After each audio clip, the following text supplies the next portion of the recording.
सुरक्षा quality circle में आप सभी लोगों का हार्दिक स्वागत है। आइए अब हम आपको अपनी कंपनी से परिचित कराते हैं। हमारी कंपनी का नाम मदर संसून इलेक्ट्रिक वायर है, जो कि सेक्टर 60 नोएडा में स्थित है। हमारी कंपनी की स्थापना सन 1995 में हुई और हमारी कंपनी का कोलैबोरेशन SWL जापान के साथ है। हमारी कंपनी के मुख्य कस्टमर MSWIL, शामिल एवं कीमल है। हमें बताते हुए गर्व हो रहा है कि हमारी कंपनी IATF ISO के सर्टिफिकेट से प्रमाणित है और हमारी कंपनी ऑटोमोटिव वायर और हाउस वायर बनाती है। और हमारी कंपनी की जर्नी इस प्रकार है। आइए हम आपको अपने क्वालिटी सर्कल से परिचित कराते हैं।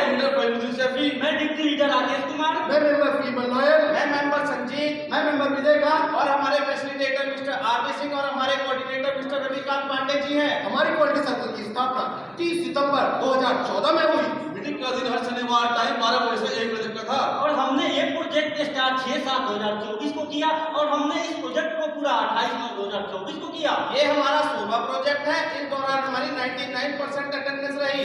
इस दौरान हमने टोटल 12 मीटिंग की। इस प्रकार हमने ब्रेन स्टॉर्मिंग द्वारा टॉप फ्लोर पर आने वाली सभी समस्याओं को एकत्रित किया और उसको 3 कैटेगरी में विभाजित किया, A कैटेगरी, B कैटेगरी और C कैटेगरी में। A कैटेगरी में कितनी समस्या मिली? 6 समस्या मिली। B में 13 समस्या मिली और C में कितनी मिली? मात्र 2। इस प्रकार हमने A कैटेगरी के सारे प्रॉब्लम का डाटा कलेक्ट किया, जिसमें हमने पाया कि हमारी चेंज ओवर फेलियर की समस्या सबसे अधिक क्योंकि जो इस बार आई है। जैसा कि आप सभी जानते हैं, किसी कार्य को करने के लिए एक समय सारणी की आवश्यकता होती है। उसी प्रकार हमने भी एक समय सारणी बनाई है, जो कि इस प्रकार है। ये चेंज ओवर है क्या? चेंज ओवर हमारे विल्सन मशीन में वह प्रक्रिया है जो मशीन में जो लेंथ पूरा हो जाता है, उसके बाद वायर जो एक रील में चलता है वो दूसरे रील में ट्रांसफर होता है। जिस प्रकार आप देख पा रहे हैं वो प्रक्रिया चेंज ओवर की प्रक्रिया कहलाता है। अच्छा बताइए, चेंज और फेल क्या होता है? चेंज ऑफ फेल उसे कहते हैं रनिंग मशीन में हमारा वायर एक रील से दूसरी रील में ट्रांसफर होता है। उस दौरान किसी कारणवश ग्रिप पर उसको ना दबाए, कैचर ना पकड़े या कटर न काटे, जिससे हमारा टेकअप बंद हो जाता है, उसको हम चेंज ऑफ फेलियर कहते हैं। इससे क्या इफेक्ट पड़ेंगे? इससे हमारा प्रोडक्शन लॉस होता है और हमारा वायर लॉस होता है। इससे हमारा स्टेप बहुत बढ़ जाता है, हमारा डिलीवरी टाइम से नहीं हो पाता है और हमारा ऑपरेटर भी थक जाता है और हमारी एनर्जी भी वेस्ट होती है। आइए अब हम आपको अपना कंपनी का प्रोसेस फ्लो दिखाते हैं। जैसा कि आप देख पा रहे हैं कि हमारा कंपनी का प्रोसेस फ्लो है, जहां पर एक्सट्रूजन मशीन हमारा प्रॉब्लमेटिक जोन है। आइए अब हम आपको अपने एक्सट्रूजन मशीन के प्रोसेस फ्लो से अवगत कराते हैं, जहां हमारा कॉपर पे ऑफ से होता हुआ ब्रेक रील के लिए जाता है। उसके बाद प्रिंटर में जाता है, उसके बाद किलोमीटर से आगे ले जाता है। बॉडी कंट्रोलर से होते हैं कैपेसिटर की तरफ जाता है। उसके बाद हमारा वायर डांसर पे आता है, डांसर से होते हुए हमारा वायर टेकअप में जाता है, जो कि हमारा प्रॉब्लमेटिक जोन है। इस प्रकार इस प्रॉब्लम को और अधिक समझने के लिए हमने मशीन वाइज डाटा लिया, इसको और अधिक समझने के लिए हमने वायर साइज भी डाटा लिया। इससे और अधिक समझने के लिए हमने ऑपरेटर वाइज डाटा लिया, जो कि इस प्रकार है। Corporate mantra by yourself better yourself के माध्यम से हमने अपने टारगेट को सेट किया to reduce the change over fail at actual machine by 100%।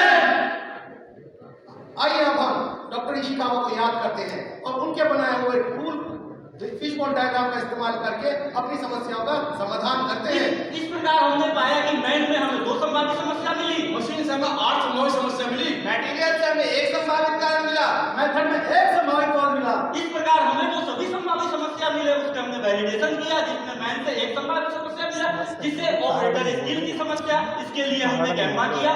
Operator से पूछताछ की, इसके ट्रेनिंग रिकॉर्ड और स्किल मैट्रिक सर्टिफिकेट भी देखे, इसमें हमें किसी तरह की कोई समस्या नहीं मिली, इसीलिए हमने इस पॉइंट को मैन जो अगला संभावित कारण था हमारा ऑपरेटर का स्टैंडर्ड जानना। इसके लिए हमने गैम्बा किया, तो हमने ये पाया कि हमारे जो ऑपरेटर हैं स्टैंडर्ड को फॉलो कर रहे थे, इसलिए हमने इस पॉइंट को किया।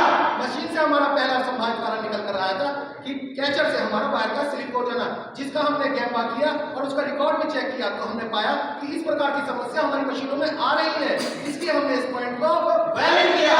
मशीन से अगला संभावित कारण निकल कर आया था रील पुश स्टैंडर्ड अलाइनमेंट। इसका हमने गैम्बा किया और हमने अपने HMI चेक करी, तो हमारा स्टैंडर्ड प्रॉपर वर्क कर रहा था, इसलिए इस पॉइंट को हमने वैलिड किया। इस प्रकार अगला जो पॉइंट निकल के आया था टेबल पोजीशन का डिस्टर्ब होना, इसके लिए हमने गैम्बा किया, तो हमने पाया कि हमारे जो ट्रेवर्स का पोजीशन है अपने पैरामीटर पे है और इसको देखने के लिए एक मेजरिंग स्केल भी लगा है। हमने पाया कि जो ट्रेवर्स है वो अपने सही पोजीशन में है, इसीलिए हमने इस पॉइंट को वैलिड किया। अगर तो मशीन से संभावित को होता है क्लैंपिंग का, इसके लिए हमने गैम्बा किया और लोगो डाटा और मशीन के ऑपरेशन भी चेक किया, तो हमने पाया जो क्लैंपिंग हमारे सिलेंडर है वो सही प्रकार से काम कर रहे हैं, इसलिए हमने इसको वैलिड किया। मशीन से एक और हमारा संभावित कारण निकल कर आया था कि रबड़ पैड का काम नहीं, रबड़ पैड का कटा होना, जिस जिसका हमने गैम्बा किया तो पाया कि इस प्रकार की समस्या हमारी किसी भी मशीनों में नहीं आ रही है, इसलिए हमने इस पॉइंट को इन्वेलिड किया। मशीन से अगला संभावित कारण निकल के आया था वायर ग्रिपर, इसका हमने गैम्बा किया और हमने पाया कि हमारा वायर ग्रिपर प्रॉपर वर्क कर रहा है और थोड़ा बहुत माल फिक्सिंग कर रहा है, इसलिए इस पॉइंट को हमने वैलिड किया।